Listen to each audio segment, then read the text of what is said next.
Welcome to Statics, Lesson 1. Today we're going to go through a quick recap of what you hopefully covered in your lectures, and then dive into 3 example problems. The topics for today are particles, vectors, and free body diagrams. So the first question, many of you, this is your first engineering class. What is mechanics? Mechanics is the applied study of bodies subjected to forces. Applied because it is used to explain and predict. We're not just talking about studying what's going on. We want to be able to look at how bending of this pen can be used to predict bending of this pen that's made of a different material, or figure out how thick your beam needs to be to hold up a bridge with a given semi going across it. As we venture into your various classes, mechanics is the overarching field. And mechanics is broken down into the study of rigid bodies,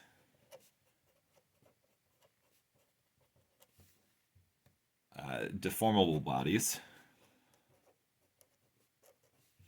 and fluids. In my opinion, that is the order of increasing difficulty, and that seems to be the overarching opinion.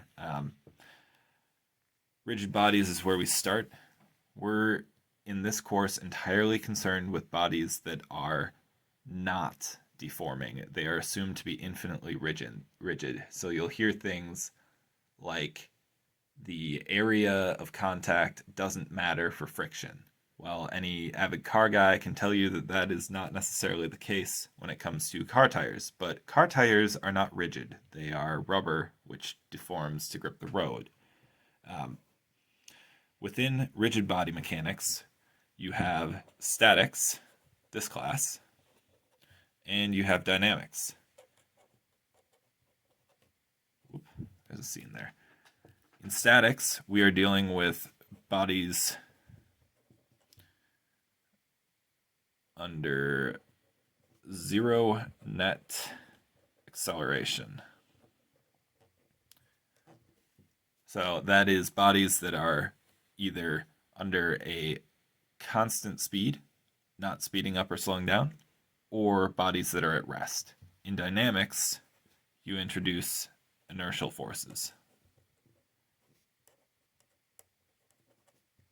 which is an added layer of complexity. So statics is the simplest area of mechanics, and it's where we start.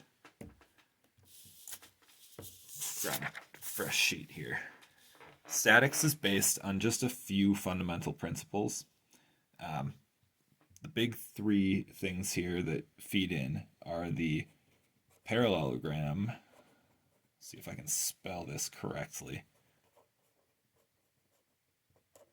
Parallelogram law for addition of forces. This just tells us that in statics it is okay to replace a force going this way on this little particle down here. Particle A, we'll call it. And a force going this way with the same magnitude. We can take and, assuming those are the same, we could copy force A over here, or force B over here. This gets us our parallelogram. Even if these are different magnitudes, say we've got a big force and a little force, B, A prime can come out here, B prime could go out there. The force resultant can take the place of forces A and B. If we apply force A to our particle and force B, or we just apply this resultant force R, the results will be the same. And again, it's called the parallelogram law because you end up with parallelograms. You can either add B to A prime or A to B prime. The second rule here is called the principle of transmissibility.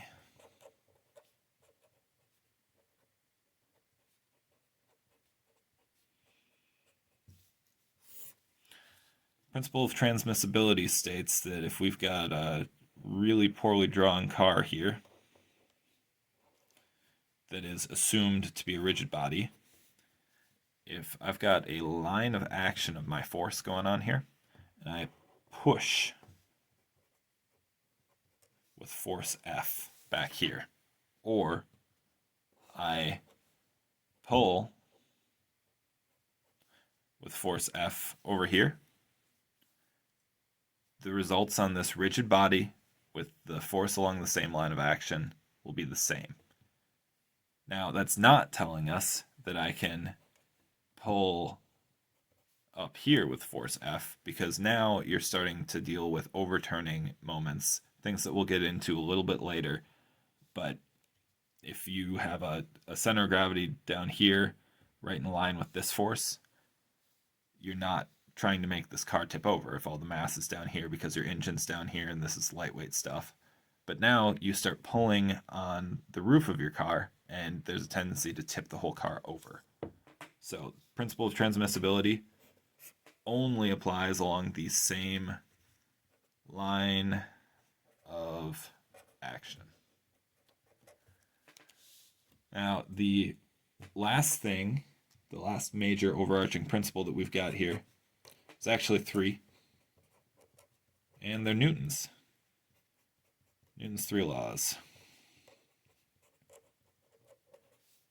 He's got them written out rather eloquently, but what it really comes down to in our terms here, the first law states that an object at rest will remain at rest, or an object in motion will remain in motion along a straight line unless acted upon by an outside force. So if we have an object at rest or moving in a straight line, and there's no change in that, that's no acceleration,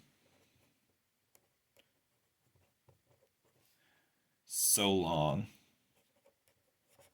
as your sum of all your forces acting on there is equal to zero, unless acted on by an outside force. If you've got a ball sitting on the ground, you've got gravity pulling it down, and your force here is F equals your mass times your gravity. We'll get to that in a second, but there's also a reaction force down here of the ball getting supported by a normal force by the ground. There's no acceleration of this ball, even though there is a force acting on it. Gravity is acting on this. That is an outside force, but it is balanced out by the normal force of the ground holding it up.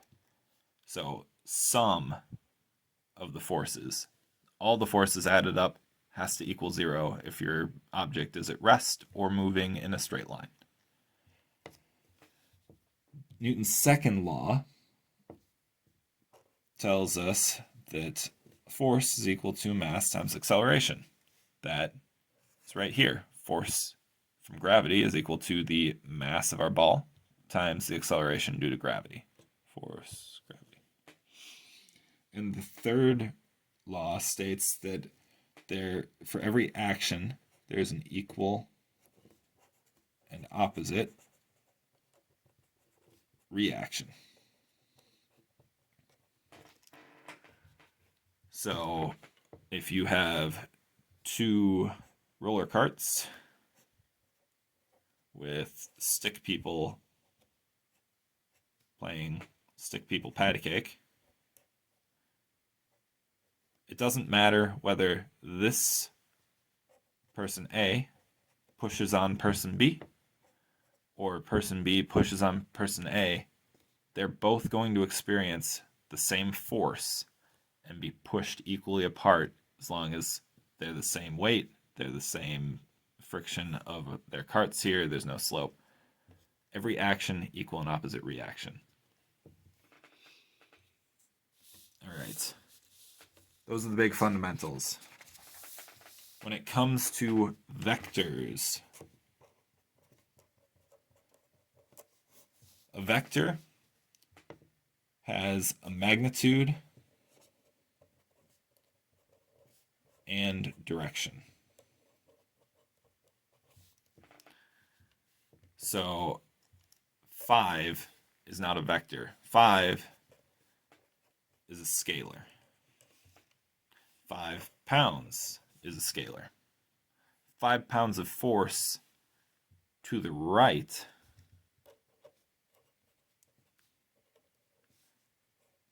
that's a vector. Has a magnitude and a direction. So adding up vectors is a little bit more complicated than adding up scalars. If we have 5 pounds plus 10 pounds, that's 15 pounds. If we have 5 pounds to the right and 10 pounds to the left,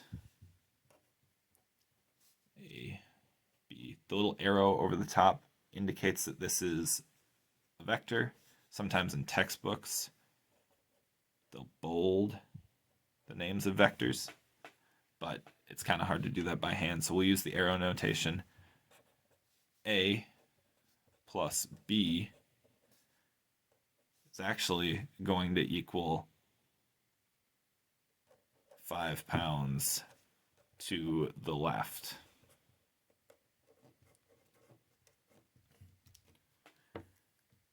Because this is 10 pounds to the left, this is 5 pounds to the right. The sum here is 5 pounds to the left. They cancel out. However, if we instead have something a little more complicated, where you've got 5 pounds to the right, 5 pounds up, this is where that parallelogram rule comes into play.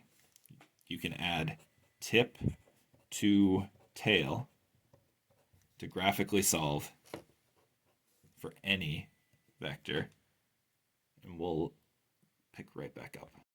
So you add your vectors, tip to tail, parallelogram rule gets you this force resultant.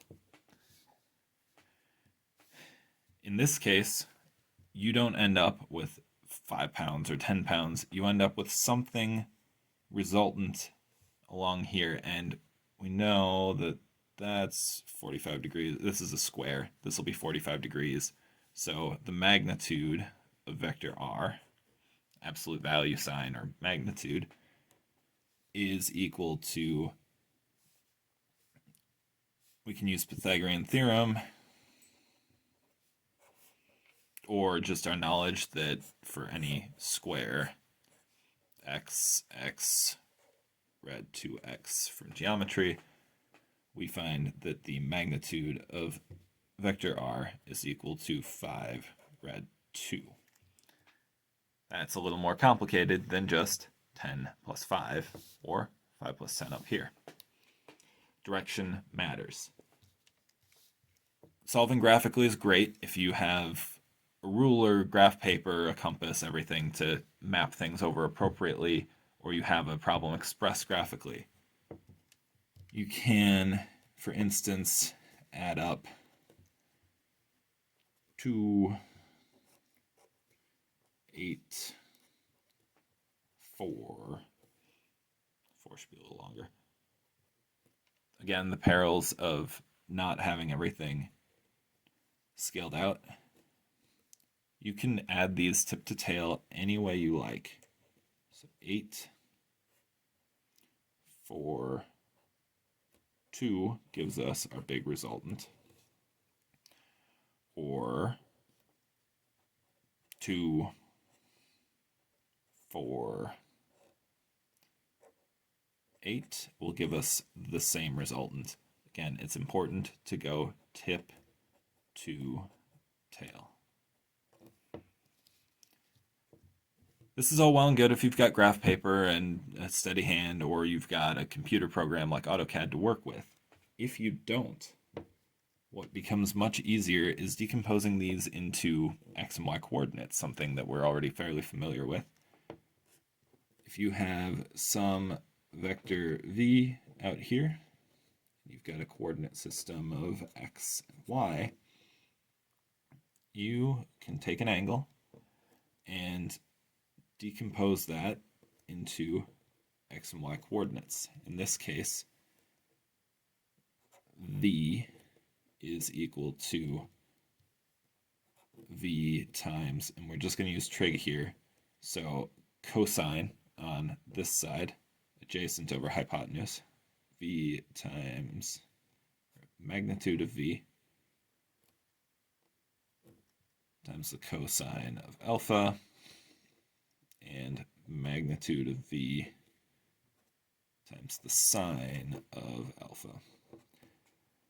This may look unwieldy, but most times vectors are actually expressed right out the gate in their x and y components. So, I don't know, 3, 2, or something like that. And it just tells you that 3 and 2 are the x and y components. This does not tell you that this vector starts at position 0 here, 0, 0. A vector doesn't have necessarily a position. It is a line of action and a magnitude. Again, with our transmissibility, we don't know if v is down here pushing up or if v is up here pulling up. We don't know.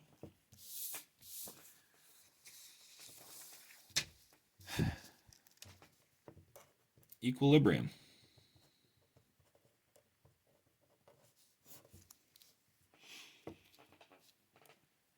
You remember that our sum of forces equal to 0 tells us that there is no acceleration. Every problem in this class, every problem in statics, there's no acceleration. There's no inertial forces. So we know that the sum of forces has to equal 0. Now, we could try to apply that in any arbitrary direction and say that our sum of our forces has to all come back, whether it's this way, that way, and make a full loop back to 0, which would be equal to this force, this force, this force, this force, all on there together. Or, as we just learned about, we can pull this apart into its x and y components. And actually what we learn is that if our full loop here is closed, if the sum of the forces is equal to 0, the sum of the forces in any direction is equal to 0. So knowing that any force can be expressed in x and y coordinates if we're in two space, 2D, we can actually write this as two separate equations. The sum of the forces in the x direction is equal to 0, and the sum of the forces in the y direction is equal to 0. These are the two big equations that you'll end up using to solve for unknown forces in 2 dimensions. If you go to 3D, then your sum of your forces in your third direction is also equal to 0. These imply that sum of forces along a 45-degree angle have to be 0, or any given configuration. We always have to hold that our sum of our forces is equal to 0. 3D. If it's not equal to 0, we're accelerating, and nothing in statics is accelerating. Now, particles aren't exactly real life. We're going to start off representing small shapes, small objects as particles that have no dimensions to them. If instead we were looking at a square here, whether I apply a force down here or up here matters. A force down here isn't going to do much to try and tip this over. A force up here might tip our little block over. Similarly, if we've got our poorly drawn Eiffel Tower here,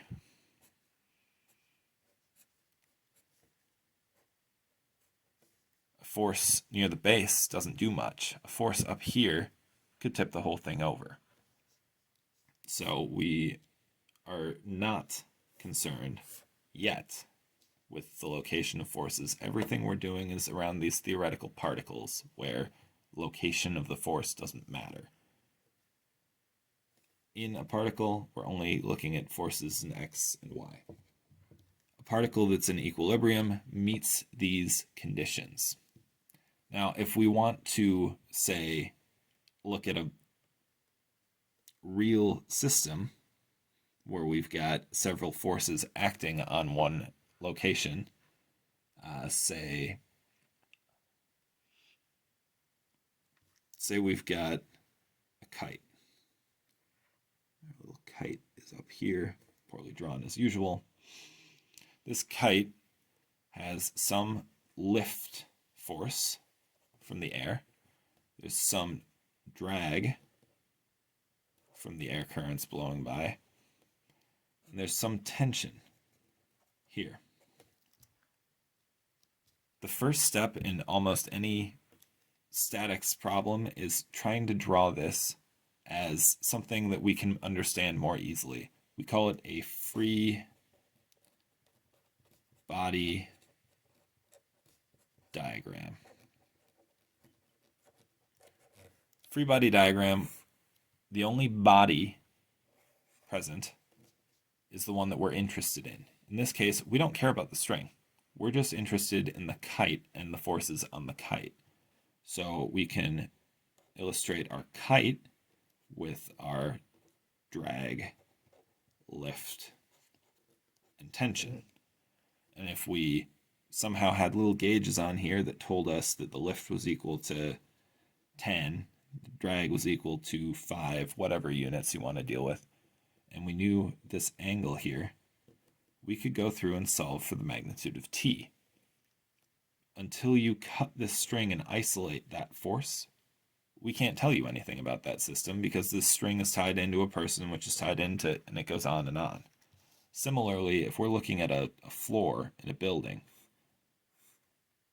we got little purlins held up by big girders, which tie in to columns, so on and so forth, and these are holding up some sort of a floor deck. How are you ever going to understand what's going on? So what we do instead is we look at a small piece. Here we've got our little beam, and it's held up at the ends. There's maybe some axial forces going on here. And then we might have some sort of a distributed load along the length of this beam as a result of uniform pressure over the floor system. Like if someone had a water tank up here and it was all filled up with a foot of water, we would have a uniform floor load. This would be a free body diagram of the beam. This is a little bit beyond our scope right now, but if we're dealing with mass on an incline here, and all of our forces are acting through the center of the mass, say we've got a tension holding it up, we've got some normal force resisting on this frictionless slope, and we've got a weight. This is simple enough that we can, again, just like this kite, look at it as a particle. We don't care what's going on, but you can only represent things as particles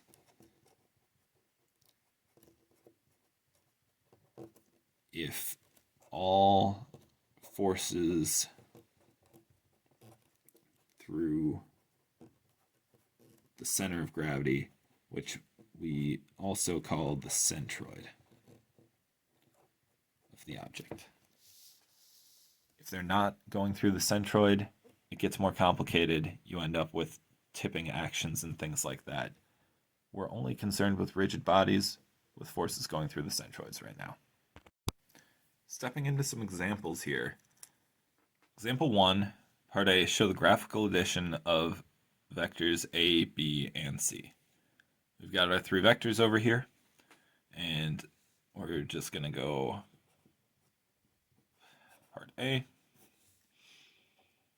have our big particle out here, and just because I feel like picking it, we're going to pick vector B first here, and then we'll put vector C, and in a perfect world we would be measuring these to try to come up with a measured solution and making sure that we were transcribing at the proper angles. I'm just eyeballing it because frankly that's close enough for this. Vector A, again, tip to tail. We could have started with vector A or C or B. We can add them in any order we want as long as we go tip to tail. So our resultant vector here is, I should switch. Our resultant vector here is that little r. And that's all that we need to do for part A. Part B, represent each vector as x, y components. So what I neglected to include here, we're going to call that 45 degrees. So part B, x, y components of each one of these. So vector A has just an x component. There's no vertical part here. Really should have an axis going through there. There's our coordinate system. So vector A is only in the negative x direction, and it has a magnitude of 3. Negative 3, 0 is what we end up with for vector A here. Rigorously, we could go through and do angles and all of that, but it's just in the one direction. That's all we need. B is a little trickier. Vector B is at a 45-degree angle up here. So vector B is going to be 5 cosine 45 degrees, 5 sine 45 degrees, which is equal to 5 rad 2 over 2, 5 rad 2 over 2. It's 45 degrees. It's equal parts vertical and horizontal. Vector C is, again, just in one direction. Vector C has no x component and is negative 2 in the y direction.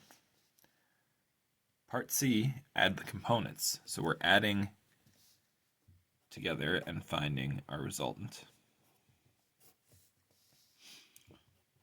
Vector resultant is equal to A plus B plus C is equal to negative 3, 0 plus 5 rad 2 over 2, 5 rad 2 over 2 plus 0, negative 2. And we can just add each x component here. Negative 3 plus 5 rad 2 over 2 plus 0. And we can add each y component. 0 plus 5 rad 2 over 2 minus 2. Getting rid of our zeros in here. Negative 3 plus 5 rad 2 over 2.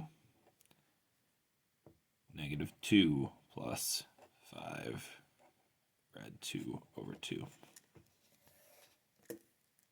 And that is our answer.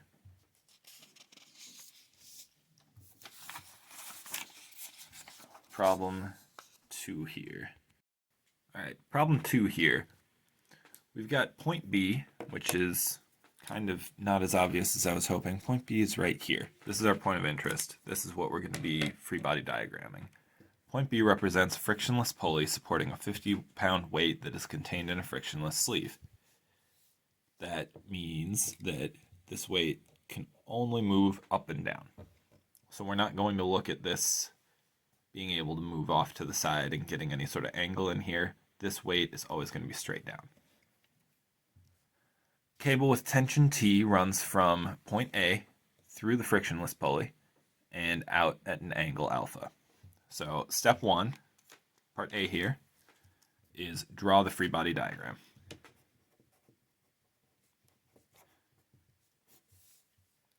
So we've got our point B here. We're assuming everything's going through the center of gravity of this pulley. That's not entirely accurate, as you would really have one force that's a little low and one that's a little low, and the bottom's probably going straight through, but we're simplifying. We're new at this. We're giving it a go. So we've got a tension T coming off. We've got point B. We'll label.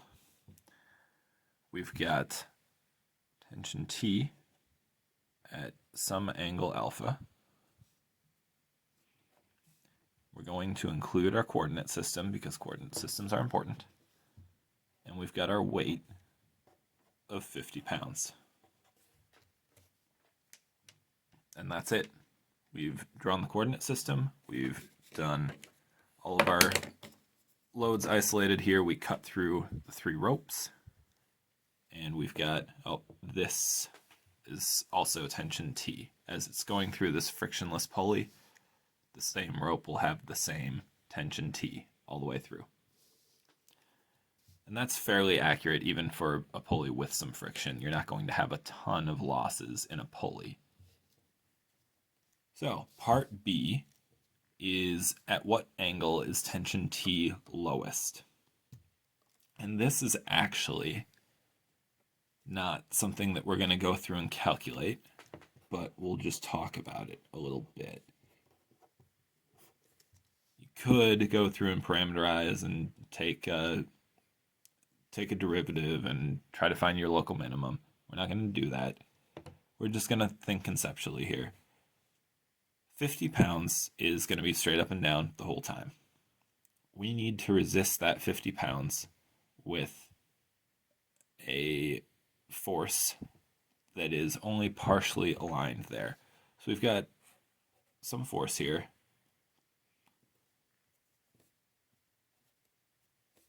X, Y, T, alpha. From equilibrium, some of the forces in Y equal to 0.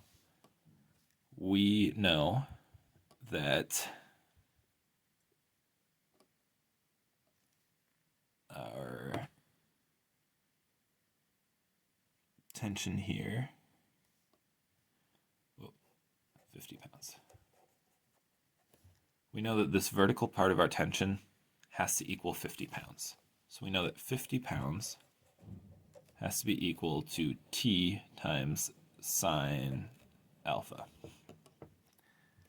And if we want T to be exactly equal to sine alpha, or T to be exactly equal to 50 pounds, we need a sine alpha equal to 1. We need this to be 90 degrees, pulling straight opposite. All of our tension is straight up and down, not resisting anything going off in this direction. So we are not at all concerned with what's going on over here. We're just looking at vertical equilibrium.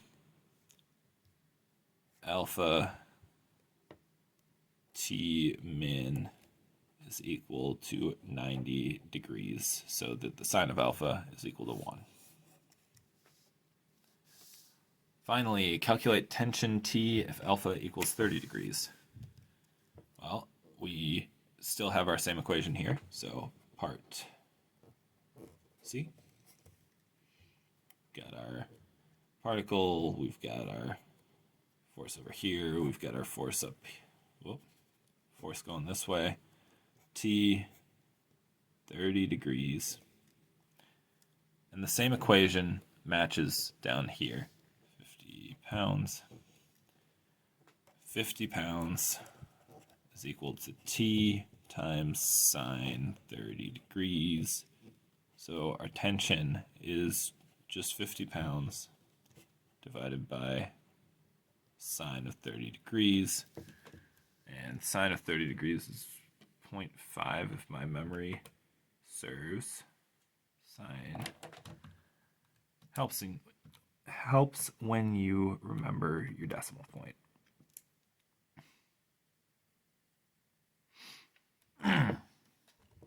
Sine of 30 is equal to 0.5. T is equal to 100 pounds. And that's that. Our final example problem here. We're checking on a winch and safety factors. So we've got ourselves a little trolley cart with a 5 kip weight. Assuming this trolley is weightless. We've got a 30-degree slope. We've got a winch at the top. If this winch is rated for an ultimate load of 6 tons with a life safety design factor of 5, is it sufficient? So first off, a design factor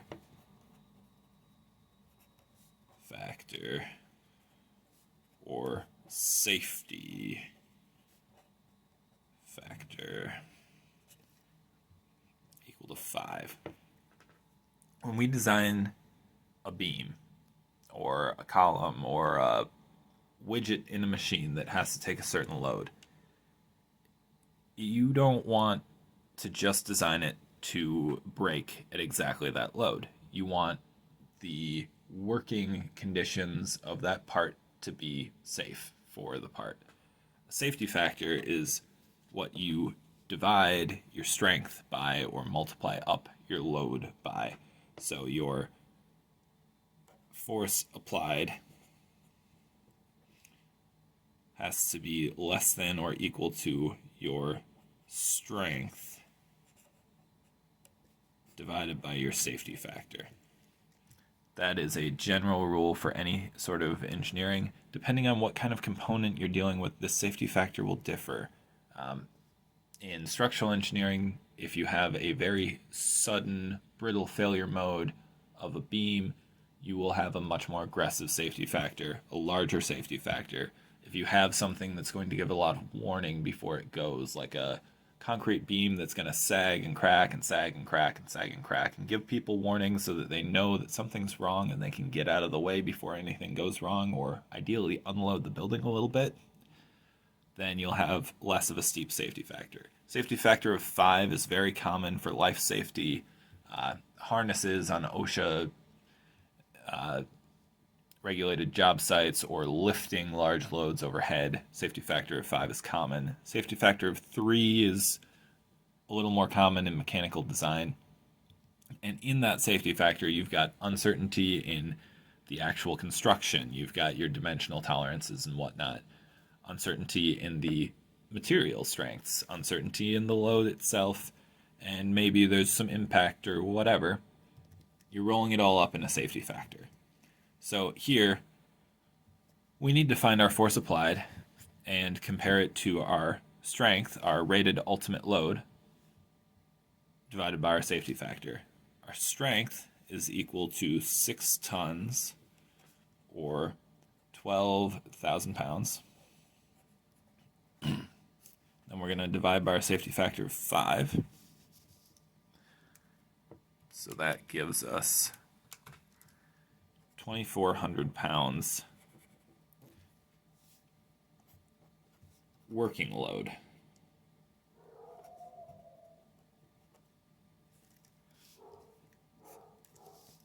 So coming back to our statics problem here, we need a free body diagram of this cart. The cart is, we're having everything act through the center of gravity, so we'll just do it with a particle. We've got a tension in our winch. We've got our X and Y coordinates. We've got our 5,000 pounds. A kip is 1,000 pounds. I thought they were a cute made-up unit for a while, but a kip is 5,000 pounds. And last, we've got a normal force that's acting straight in and out of this frictionless surface. Anytime you have a frictionless surface, the only reaction it can give is normal to the surface, perpendicular to the surface. So, normal to the surface here, we've got our reaction force, our normal force. So, if we, rather than trying to componentize things out into this coordinate system, we instead, since we've got this is 30 degrees off of vertical and this is 30 degrees off of horizontal, it's actually going to be easier in this case to consider a rotated coordinate system. X prime, Y prime. And we're just aligning that rotated coordinate system with the tension and the normal force. You'll see why in just a second here. So I don't care about this normal force. The ground is going to support it. We're making that assumption. It's all rigid. If it were real life, yeah, you could punch into the surface with your wheels if you were too heavy, but we are just concerned about our tension and whether or not we're below our working limit of 2,400 pounds. So we're going to take our sum of our forces in the x prime direction equal to 0. That tells us that in the positive direction we've got t, and in the negative direction we've got 5,000 pounds, this is 30 degrees, times the sine of 30 degrees. And again, sine of 30 degrees, as it took me forever to realize last time, is 1/2 or 0.5. So our tension is 2,500 pounds here. And from above, our working load allowable is 2,400 pounds.